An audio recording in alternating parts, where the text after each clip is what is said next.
Howdy, today we're looking at Eye of the Beholder 2 by John Landis. It seems Landis, and Maximum Doom in general, have become my Sisyphean task. Two great big balls that I'm fated to push uphill for the rest of my life. Except when these balls get loose, they roll right into my fucking mouth. Now I bring up Maximum Doom, but unlike Eye of the Beholder 1, none of the maps here were ever released independently, and none of them appear on the aforementioned compilation. So really we are just Max Doom adjacent at the moment. EOB2S.WAD was actually never finished. The S stands for short. 32 levels were planned, but only 7 saw the light of day, and even some of those seem a little underdeveloped. One Man Doom's review of the WAD sums it all up rather succinctly. Quote, "It honestly feels like 2 larger, intricate levels, followed by 5 scenarios that could work as tricks and traps encounters for one big map." End quote. Because of this, I will cut Landis a little slack, but let me be clear. The sequel is decidedly inferior to the original, unless you got a raging hard-on for gimmick shit, in which case you better put that thing away before Chain Gunner sees it. Like last time, you get a text file with hints for each map, which will definitely come in handy. And you also get a dehack patch. It only changes one thing. We'll talk about it when we get there. Now on to map 1, Blocks.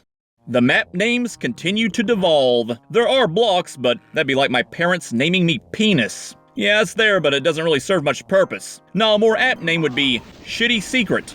For example, you can telefrag the Mancubus at the start, but you have to find a shitty secret, and then time it properly if you don't want a face full of fireball. It's just asinine, but I won't complain too much. At least it's not a Revenant. Or how about 3 shitty secrets all clustered around the red key area? One of them gives you an invisibility on a map that is almost exclusively populated with projectile enemies. Oh, and the switch that opens the door doesn't have a fucking switch texture. Oh, and you gotta write a shit lift. Twice if you want the other secret. Speaking of shit lifts, to get the blue key, you'll have to go through a series of rooms surrounding a raising platform, on which you'll find the key. Every time you enter a room, the platform raises just out of sight. One of these rooms also has a set of bars that trap you, and you have to shoot your way out. So if you run out of bullets, you're fucking stuck. Oh Landis, how I've missed you. Anyway, you finally make it to this godforsaken turd of a room. Walk off the ledge to raise one slow-ass shit lift. Press the button to lower the shit lift. Then get on the shit lift to raise the shit lift so you can leave and get the blue key, which has dropped back down to that first room you entered. Meaning to get back out, you gotta work your way through all the rooms again. Shoot your way out of those bars, which is fucking loud by the way, did I mention that? And retake the shit lift to leave. But wait, maybe you want that medikit. Well, ride that slow-ass shit lift to the very top, and pray to God you don't miss or that's another minute of your life down the fucking drain. But wait, there's more. Maybe you want those shells, and hint hint, maybe you want the fucking secret that's behind them. Get on that shit lift and ride it like it just bought you a diamond ring. What a terrible, terrible contraption. Hey, at least you got the shotgun right. You know, the one that's behind a shitty secret that you open with one of these switches? The switches you have to reach by riding more of these slow-ass excrement elevators? Yeah, probably not. See, each of those buttons opens a different door. One of those doors leads to a box of shells. The other leads to the shotgun. However, there's an invisible line def just before one of those buttons that closes the door leading to the shotgun. Obviously, you aren't going to know about that, so if you press them in the wrong order, you just aren't going to have access to that secret. Unless you somehow deduce what has happened and press the right switch again. What does that mean? That means you get to pistol a Pain Elemental. 2 if you want the Soul Sphere. It also means you get to pistol, or thankfully Berserk Fist, the rest of the map, because there ain't a goddamn gun around for miles. Apparently Blocks takes place somewhere in the UK. Judging by the Mancubus at the start, I'm guessing Wales. Oh, you'll find a rocket launcher and a BFG, but you can't reach either of them unless you're playing Deathmatch. Yep, another Landis trademark makes its return, and in the text file he specifically says that those weapons are just there to taunt you. Deal with it. The more damning problems are the weapons and enemies that are tagged multiplayer only. They don't show up in normal play, but just out of curiosity I went to Doom Builder and untagged all the multiplayer specific shit to make them accessible to me, a lonely fuck that has nobody to play with. Then I went through the whole WAD again with all the extra goodies and baddies. Every time we come to a map that's more fun to play this way, I'm going to poke a very lifelike voodoo doll of John Landis right in the fucking ass. On map 1 though, not a whole lot has changed, so I'll spare him this time. There's more shit to bitch about, like how you can skip over line defs and break the map, or the ending on a damaging floor where you're supposed to wake up 4 cacodemons, but most of the time only 2 of them see ya. But I'd be remiss if I didn't mention a couple of things I did like. First off, the music. It's pretty short but still enjoyable.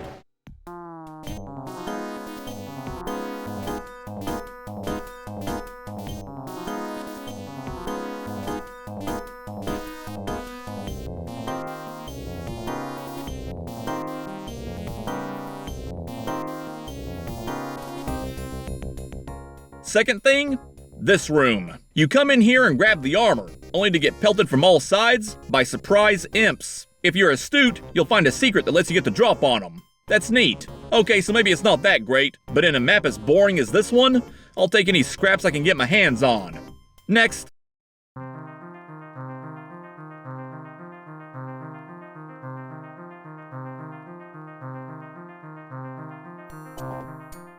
Map 2. The pool. It doesn't matter if you're playing continuously or pistol starting. The beginning of this one is rough. You start in the water box, with chain gunners on all four sides raining piss down everywhere. And Landis does not give you a single umbrella. To top it off, you need to open up one of the walls by walking over a triangle on the floor. And it's hard as hell to see. I have no fucking clue why he does this. Just use the auto map. Here's how the stage works. The pool is like a hub. You open a wall, explore that area. This opens another wall, which usually dumps a load of imps and other assorted turds into the pool.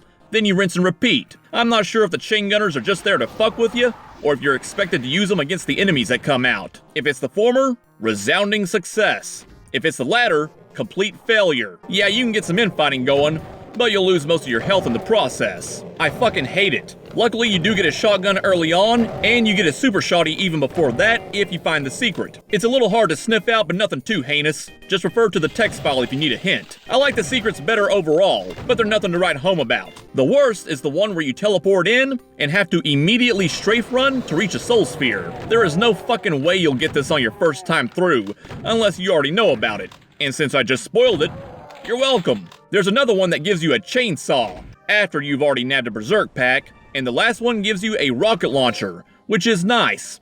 It's very easy to find though. The fucking thing opens when you walk towards it. It also comes at the end of the map. Now for the most part, every map is balanced for a pistol start. However, you frequently get some goodies near the end, like this rocket launcher. So I think he expects a continuous run. This will become real obvious on map 5, which is absolutely not balanced for a pistol start. More on that when we get there. The music. It's mostly a hodgepodge of tracks from the first Eye of the Beholder mashed together with some new shit. And it kinda sucks, but it's easy to tune out. What sucks even more are Inviso Barons. This is the only dehacked edition, and contrary to the name, they're actually Hell Knights. Either way, specters that can throw fireballs are not a good thing. If you see green shit coming out of nowhere, don't worry, Slimer isn't trying to give you a facial. Just put buckshot in that general direction, eventually it'll stop. Hey, at least he didn't fuck with the BFG this time. The map as a whole is alright. Kinda basic though. You're just running back and forth, opening new areas until you reach the end. Acquiring the red key is not very intuitive, so I'll give you a couple of hints. 1, you'll need to wake up some monsters before they'll start teleporting in. 2, you need to approach the red key switch to reveal the red key in a completely different section. Kinda dumb, but whatever. The standout part of the whole thing is the pool, but not in a good way. Next.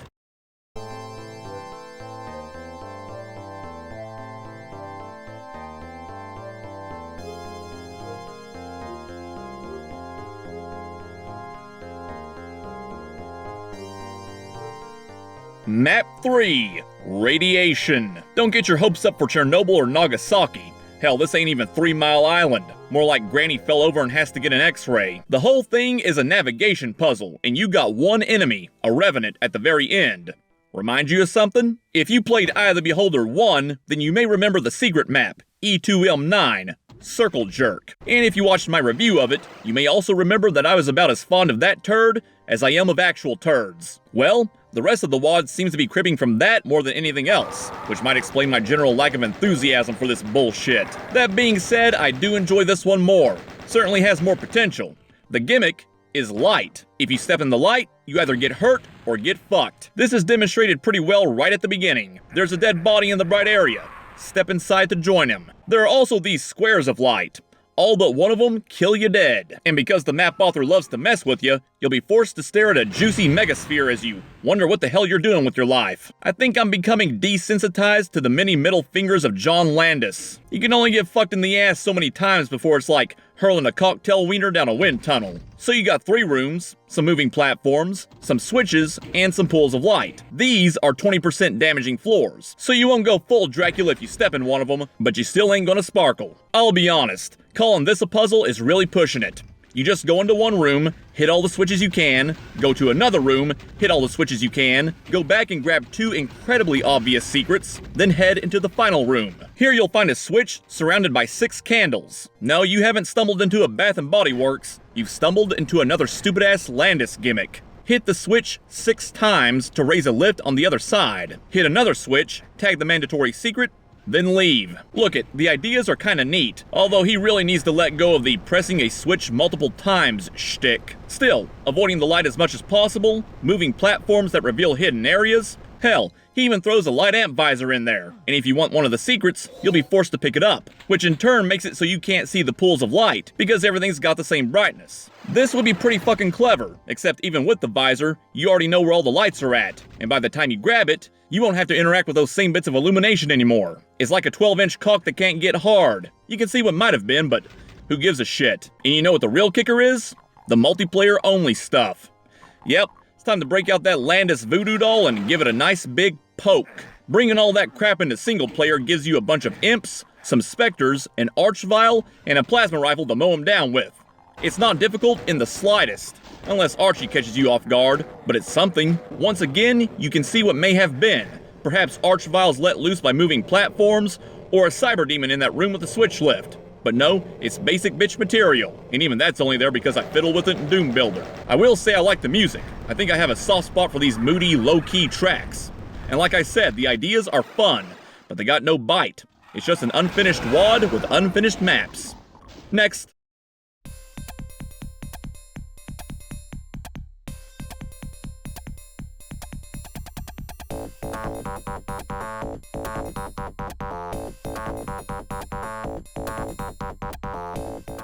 Map 4, Entropy. First off, the beginning of this MIDI is almost identical to Doom 2's stock Map 4 music. And I hate Doom 2's stock Map 4 music, so negative points for making me think I'm going to be stuck with that watered-down Wolfenstein 3D remix for the duration. Granted, the duration isn't very long. We got another short and not-so-sweet level here. Thankfully, Landis makes up for Radiation's lack of, well, everything, by stuffing the place like it's Thanksgiving. I hope you like dark meat. Right out the gate, you'll have 2 very nasty chain gunner ambushes to contend with. I like the second one. What you need to do is blow up the barrels on one side. This will give you some room to move around in, it'll destroy any baldies that try to come for you, but it also lets you go around the 2 candles. See, if you step between them, you'll activate crushers in these 2 alcoves, which are required for getting a couple of secrets. You can stop the crushers, but it's a pain in the ass, so going around those candles is the preferred path. See, Landis can cook up some decent tricks when he isn't too busy huffing his own ass gas. There's also this room. After probably dying to this barrel trap, you let loose the floodgates, which must be situated on the fucking Ganges because there's gonna be a lot of brown shit coming out. It's not hard, but it can tighten your pucker if you're not expecting it. Same with the final archvile. All those little alcoves that the imps come out of can only be opened from the inside, but there is a switch near the end that opens them back up. Well, all except one, which just happens to be a secret. So if you don't get in there while the getting's good, you done fucked up. The other 2 secrets are pretty easy though, and one of them gives you a megasphere. Not bad. The map is just fluff, but still an improvement over the last one and the next one. Yeah, enjoy it while it lasts. Next.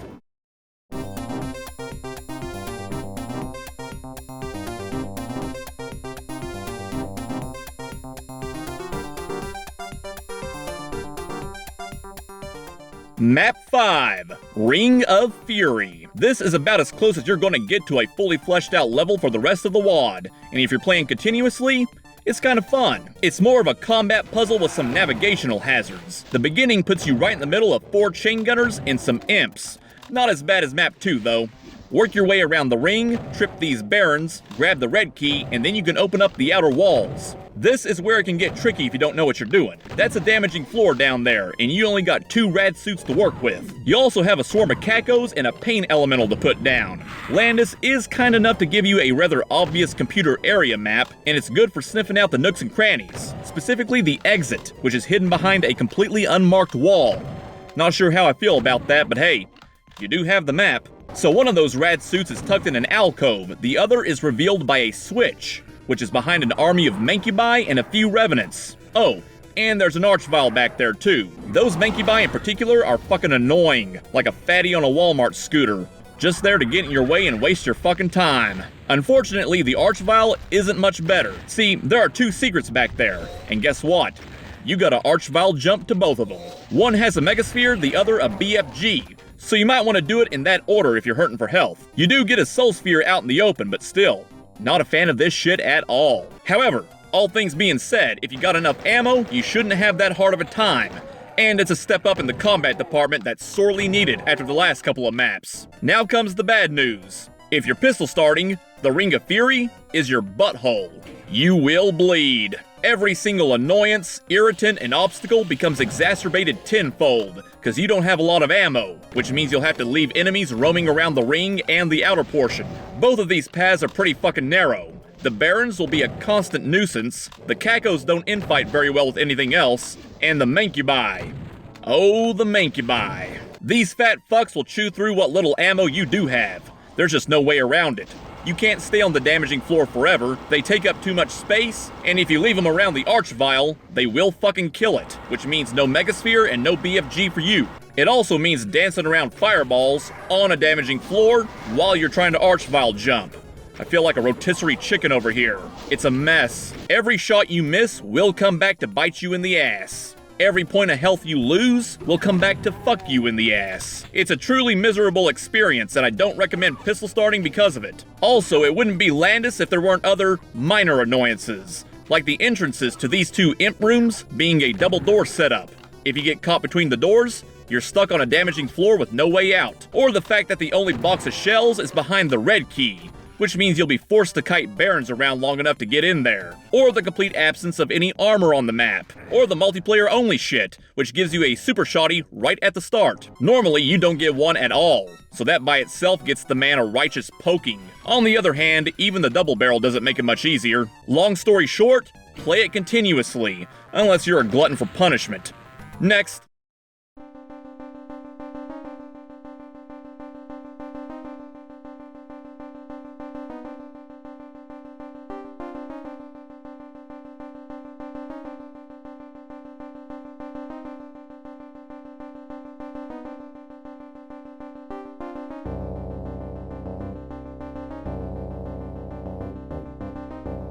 Map 6, Leap of Faith.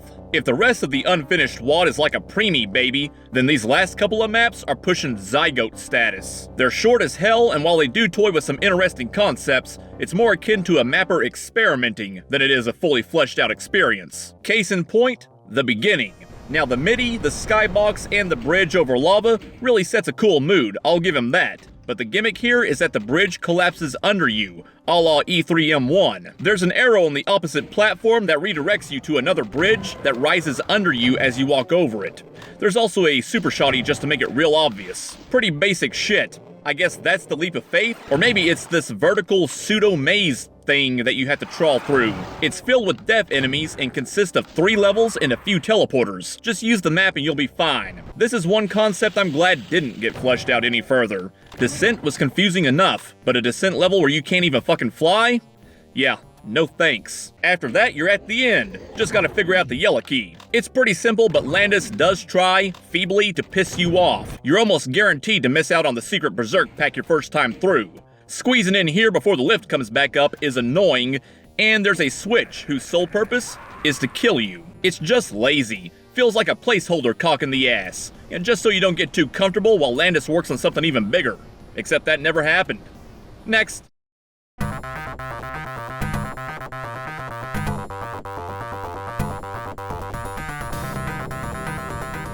Map 7, Arachnophobia. This one is even more straightforward than the last. You start in a small box with a big guy.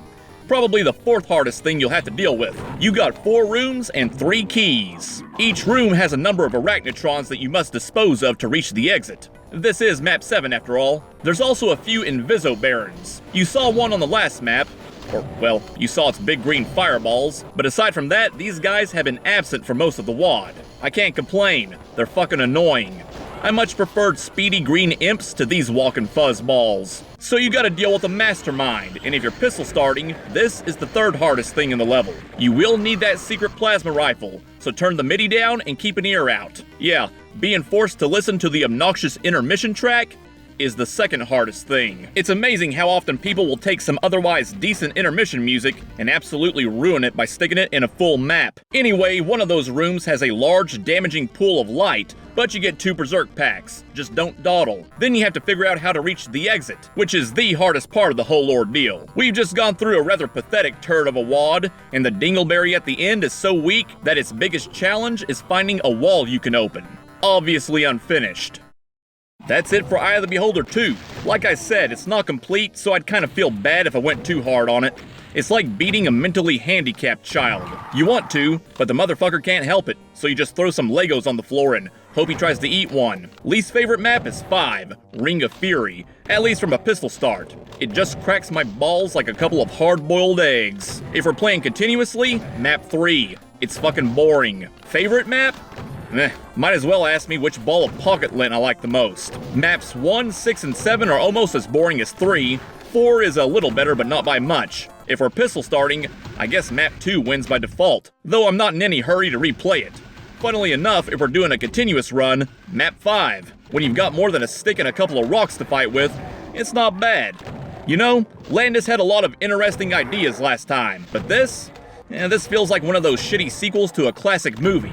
You know, comes out decades later, the people in charge try to recapture the magic of the original, but they fail fucking astoundingly. The actors are all old and decrepit. Whole thing reeks of desperation, and every time you see Harrison Ford or Keanu Reeves on screen, all you can think about is how long until they're gonna be stuck in a retirement home. EOB2 is Landis' curtain call. He got up on stage, he tried, he shit his pants, slipped in the puddle of diarrhea, and broke a hip. The only thing left to talk about is his contribution to a 97 megawad, called Strain. Yeah, we'll get to that sooner or later, but this abortion is not recommended. Till next time.